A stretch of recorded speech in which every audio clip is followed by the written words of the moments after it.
कि मान लो हमारे यहाँ आगम में एक उदाहरण दिया है कि मान लो आपके 81 वर्ष की आयु है, सप्ताह में है ना, किसी व्यक्ति 81 वर्ष की आयु लेकर के आया है, तो उसको 8 अपकर्ष काल होते हैं और पहला अपकर्ष आएगा उसकी आयु का 1/3 भाग। जैसे कि 81 का 1/3 भाग करीब 53-54 के बीच में आएगा, है ना। तो ये उसका 1/3 भाग जब उसका व्यतीत हो गया तो पहला अपकर्ष काल आया। अगर उसके बीच में पहले आयु का बंध नहीं किया है तो, है ना। मान लो उसकी आयु अल्प है, मान लो किसी की 50 साल की है, उसकी भी 1/3 भाग दे दो, है ना, तो करीब 35 के 26 से 80 के बीच में आ जाएगा उसका 1/3 में ऐसा हो। तो उसमें का तो ऐसे इस प्रकार करते हैं। तो इस पहला अपकर्ष आया, अब बाकी जितना रहा, मान लो 54 साल हो गया पहले तिहाई में, अब बाकी जितना बचा मान लो 27 साल और बाकी रहे, 27 साल का भी तिहाई भाग कर दो, है ना, तो 9 बचेगा, 9 का फिर तिहाई भाग कर दो। ऐसे 8 अपकर्ष यानी 7 अपकर्ष काल तक अगर उसने आयु का बंध नहीं किया, अंतिम समय में आयु का बंध करेगा, एक अंतर्मूर्त की आयु के पहले पहले अंतर्मूर्त का बंध करेगा और बंद करके जब तक आयु कर्म का बंध नहीं होगा तब तक उसका मरण संभव नहीं है। इसलिए कहा जाता है कि परिणाम उस समय जिस समय आयु बंध का अपकर्ष काल आ रहा है, आयु बंध का अपकर्ष काल आता है तो उस समय उसके परिणाम अगर अपकर्ष के काल में संक्लेश आदि परिणाम से युक्त है, बहुत कसाय रूप परिणाम से युक्त है, लोभ लालच मायाचार आदि से युक्त है, तो उसको अशुभ आयु का बंध हो सकता है। और अगर वह उस समय विशुद्ध आदि परिणामों से युक्त है, अच्छे परिणाम, किसी के प्रति बुरा नहीं सोच रहा है, अच्छा सोचने वाला है, तो उसकी शुभ आयु का भी बंध हो सकता है, देवायु या मनुष्य आयु का भी बंध हो सकता है। तो इस प्रकार के जिस समय ये अपकर्ष काल अपने यहाँ आगम के अनुसार पढ़े बताए गए हैं, तो 1/3 को 1/3 जितना बचा है उसमें 1/3 बनाते जाओ। अंतिम जो अष्टमा अपकर्ष होगा, आयु का अंतिम अंतर मुहूर्त के पहले उसको आयु मरने के पहले बिना आयु का बंध किए हुए किसी का मरण नहीं होता। अब आप प्रश्न में आपको एक प्रश्न और में जिज्ञासा आपकी हो सकती है कि महाराज जी किसी का एक्सीडेंट हो गया, मान लो कार से या किसी से एक्सीडेंट हो गया, कोई भी एक्सीडेंट हो गया, उस समय आयु का बंध कब हुआ? तो आप हमारे यहाँ अंतर्मूर्त की बहुत सूक्ष्म व्याख्या है। आयु का बंध उसी समय आपका अंतर्मूर्त काल बंध आयु का, जैसे एक्सीडेंट हुआ और एकदम अपन कहते डेट पार्ट डेट चला गया, लेकिन नहीं, वो जाता नहीं है, श्वास रहती है और वो पीड़ा में कहा रहा है। उस समय मान लो आपकी अच्छी नभो वरिहंताण मन से निकल गया, ओम नमः भगवान, ऐसे पार्श्वनाथ भगवान या कोई भी अपना ऐसी कोई आदत रहती ना, कई लोगों को कोई कष्ट में होता तो हे भगवान नभोरी हंताड़म, अच्छी आदतें बनी रहती। तो ये कष्ट के समय में ऐसा होता है तो उस समय परिणाम उसके अच्छे रहेंगे, आयु का बंध भी उसका अच्छा होगा। और परिणाम अगर संक्लेशित हो जाते हैं, आयु का बंध वैसा हो जाता है तो तात्कालिक भी हो जाता है। ऐसा नहीं कि उसी समय आयु का बंध नहीं हुआ, कोई इस प्रकार का आघात पहुंच गया, एक अंतर्मुहूर्त में आयु का बंध करेगा और उसका मरण संभव हो सकता है। हमारा दिमाग भी पूरा कंप्यूटर है, अपना शरीर भी जब तक ये अपना आयु कर्म जो है, कंप्यूटर कभी बंद नहीं होता, साइलेंट होता है, सिट डाउन होता है, जिसे अपन क्या बोलते हैं, सिट डाउन कर तो क्या होता, यानी बैठ गया, रुक गया, काम करना अभी अपन ने क्या कर दिया, तो उसमें लिखा रहता सिट डाउन। कंप्यूटर बंद करो ये नहीं लिखा रहता। अपना भी दिमाग भी यही दशा है कि अपन लोग तोकते हैं तो अपन सोते समय अपना दिमाग शरीर को सिट डाउन करते, ना कि बंद होता है। तो अपनी अंतरंग की चेतनाएं चलती रहती हैं उस समय अपने परिणामों के विभाव रहते हैं, उथल पुथल चलता रहता है।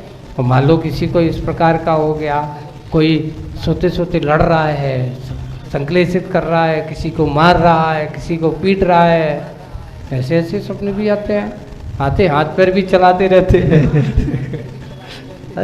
तो ये होते रहते हैं। तो इस प्रकार अपन ये है, तो उस समय भी परिणाम चलते, उस समय भी आयु का बंध हो सकता है। हाँ बिल्कुल, सोते समय भी। महाराज जी एक चीज और इसी से संबंधित है कि जैसे किसी को गतिबंध हो गया तो उस जीव को, जैसे किसी को नरक गति का होगा, किसी को स्वर्ग का हो गया, किसी को चिरंज गति का होगा, तो फिर जीव में लक्षण दिखने लगते हैं क्या वो? हाँ बिल्कुल बिल्कुल बिल्कुल। देखिए अपने यहाँ लिखा है कि जिस आगम में लिखा है कि जिनने नरकायु त्रैंचायु का बंध कर लिया हो उनको दान पूजा करना अच्छा नहीं लगता। आप उनको कितना ही मनाना, वे दुनिया भर के पाप के कार्य में तो साथ में सहयोग हो जाएंगे। अभिषेक भी चल रहा होगा, सामने खड़ा रहेगा और पर वो कहेगा मेरे मन नहीं है ना। सामने महाराज भी खड़े रहे होंगे, वो भी कर रहा होगा, आहार दान चल रहा है, देने की पात्रता है, पर मेरा मन नहीं है। ऐसे परिणाम हो जाते हैं। उसको अच्छा, हमेशा ज़्यादातर क्रोधी स्वभावी होते हैं, नरक गति को बंद करने वाले इस प्रकार के जिनको हो जाती है। जैसे त्रेंच गति वाले होते हैं, इनको ज़्यादा लोभी लालची होते हैं, बहुत उनको पैसा के अलावा और कुछ ही नहीं, कुछ नहीं दिखाई देता है।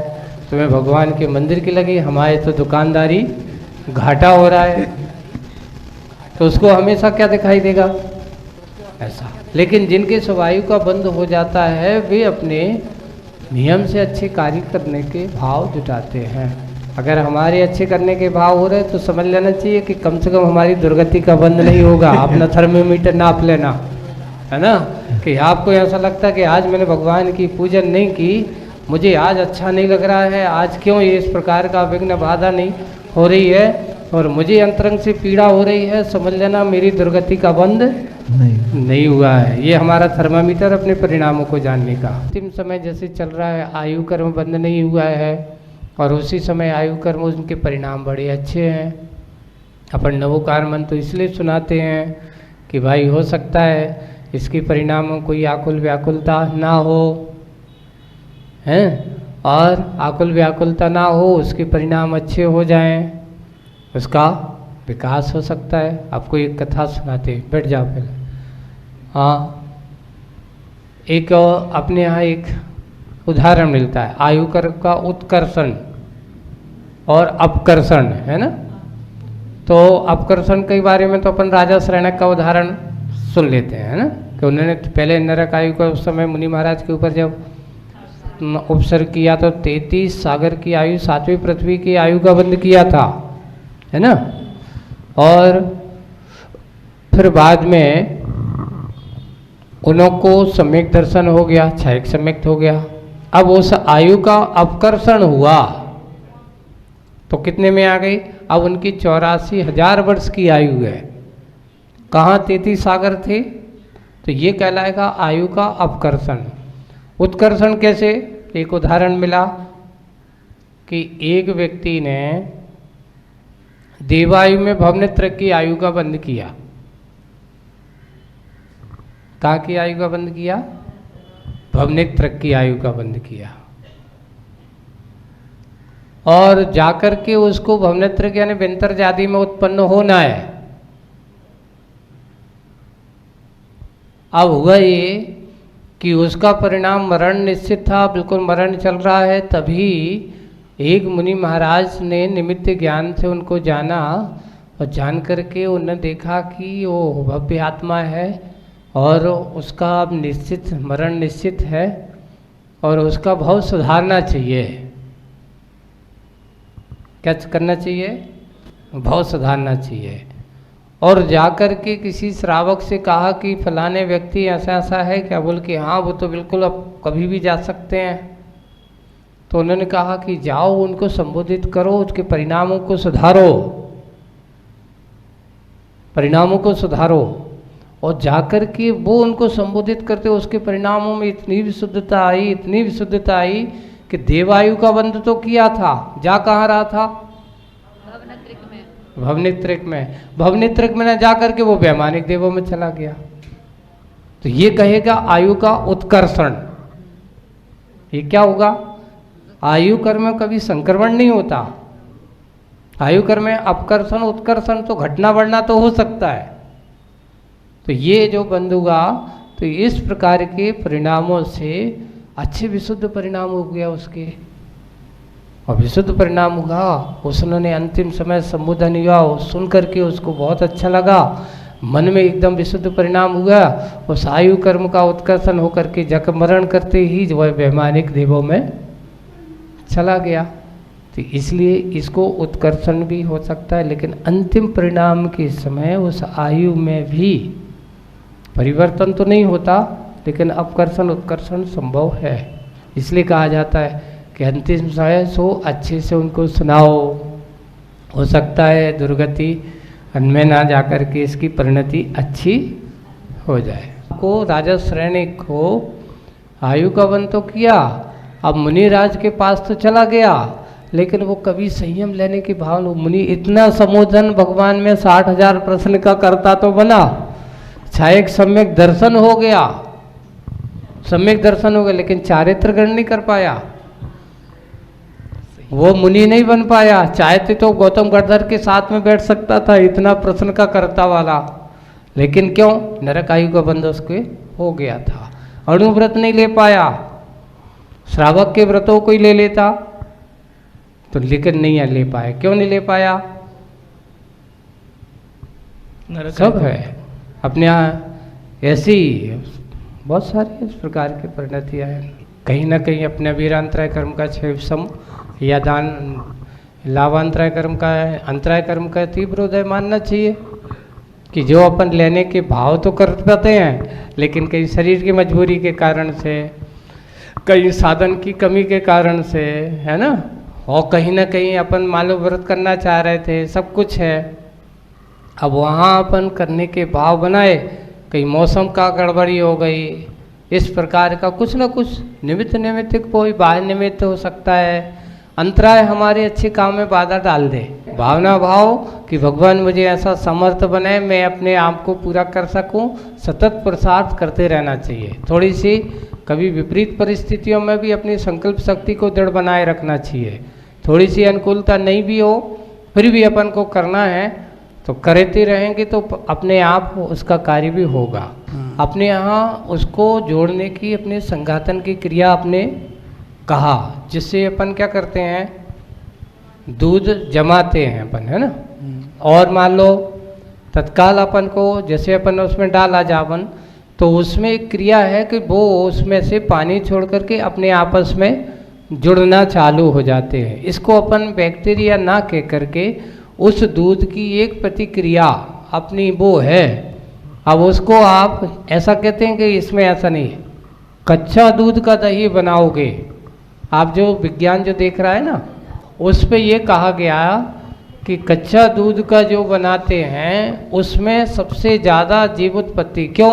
वो तो हमारे यहाँ 48 मिनट के पहले वो हो जाते उसमें, और उसको क्या है कि आज बाज़ार में जो होते हैं सबसे ज़्यादा उसको जल्दी जमाने के चक्कर में, और बहुत जल्दी जमता भी है वो, तो उसमें जीव उत्पत्ति हो सकती है, लेकिन उस पर लिखा है 48 अच्छा उबला हुआ दूध है, और उबाल करके उसको अगर आप जमाते हो, जमाने की प्रक्रिया जो जैसी है, कुछ लोगों को बर्तन में भी रखने से जम जाता है, चांदी के बर्तन में रख दो अपने आप जम जाएगा, आपको जामन डालने की ज़रूरत ही नहीं पड़ती, ऐसे में ऐसे रहती है। कुछ लोग चांदी का सिक्का डाल देते हैं तो वो भी उससे भी जम जाता है, नारियल की वो डाल देते हैं तो उससे भी जम जाता है। तो ये उस पर रासायनिक क्रिया है, तो उसमें अपन तो जब तक उसकी मर्यादा है तब तक तो उसमें जीव उत्पत्ति नहीं होगी, ये तो जैन दर्शन कहता है। उसके बाद तो नियम से उसमें जीव उत्पत्ति जितना जितना आप करते जाओगे इकट्ठा होता जा रहा है। आप जो कह रहे हो ना कि समझ लेना कि आपके दूध की मर्यादा यानी दही की मर्यादा अब निकल चुकी है, मर्यादा के भीतर आप करोगे तो दिक्कत नहीं होगी, मर्यादा के बाहर जाओगे तो फिर उसमें जीव उत्पत्ति होने लगती है। जीवाणु न कह करके उसमें क्रिया, अपने एक रासायनिक क्रिया कहना चाहिए। अपन उसको क्या कहते हैं, जीवाणु। लेकिन हमारे यहाँ क्या कि एक तत्व जब विपरीत तत्व आपस में अपन ने मिलाया तो उसके अंदर जो प्रतिक्रिया हो रही है, यानी उसने अपने आपस में मिलने जुलने की और जो प्रक्रिया करने ना संघाते तो वो उसमें क्रिया कहना चाहिए उसको, जीवाणु तो हम बाद में जब कहेंगे मर्यादा के बाहर की क्रिया में। आहार दान में औषधि दान तो आ जाता है, क्योंकि आहार दान औषधि दान कैसे होगा? कोई एक बीमार व्यक्ति भूखा था जिसके कारण से वो चल नहीं पा रहा, उसको भोजन पानी अच्छे से खिला दिया, वो आदमी स्वस्थता का अनुभव कर रहा है, तो उसके लिए वो आहार ही औषध बन गया। बीमार है, किसी को इस प्रकार का भोजन दे दियो जिससे कि उसका स्वास्थ्य ठीक हो गया, तो वो आहार ही उसका औषध है। और औषध जब उसके लिए उसका जीवन रक्षक उसको भोजन मिल गया तो अभयदान भी हो गया, है ना, अभयदान भी हो गया। अब इस प्रकार के दान, आहार दान, औषधि दान, अभयदान, उपकरण दान या अभयदान की जगह ज्ञान दान भी कहते हैं, और अपने आप उपकरण दान भी हो गया। उसको कहीं कहीं उपकरण दान, कहीं कहीं अभयदान भी कहते हैं ना। तो उसमें ये कहा गया कि आपने अब अच्छे से उसका भोजन करा दिया, जाकर के दिन भर अच्छे से स्वाध्याय ध्यान कर रहा है ना, उसकी अपने मार्ग रत्नत्रय की साधना उसकी चल रही है, तो उसको ज्ञानदान भी आपने दे दिया। अच्छे से आत्मा अच्छा कर रहा है, उसको किसी प्रकार का कोई डर नहीं है, निडर नहीं है, अभय रूप कर निश्चिंत होकर के, अब वो कोई चिंता नहीं है, 24 घंटे तक निश्चिंत होकर के अपने आप को धर्म अभयदान भी हो गया। उपकरण उसके लिए धर्म ध्यान का साधन मिल गया। तो उसमें कहा गया कि उपकरण तो इस प्रकार के एक आहार दान में भी चारों दान हो सकते हैं, लेकिन अपन को अकेले एक में भी करना नहीं चाहिए, जो समय पे जो हो तो वो भी करना चाहिए। मान लो अपन ने कह दिया मैंने तो आहार दान दे दिया, वही में दवाई है, अब उनको मान लो कोई बीमारी है, बुखार है, दवाई की ज़रूरत है, तो आहार के साथ साथ औषध भी उनको देने की ज़रूरत पड़ती है। प्रकृति के अनुसार अपन को किस समय कौन सा आहार देना है, कौन सा आहार देने के योग्य है, ये सब देख करके उनको देना, ये भी हमारे औषधि का काम हमारा आहार करता है। ऐसे आहार दान को भी देने वाला, आहार दान का पात्र वह बनने वाला श्रावक भी, चारों प्रकार के आहारों का आज का कार्यक्रम यहीं पर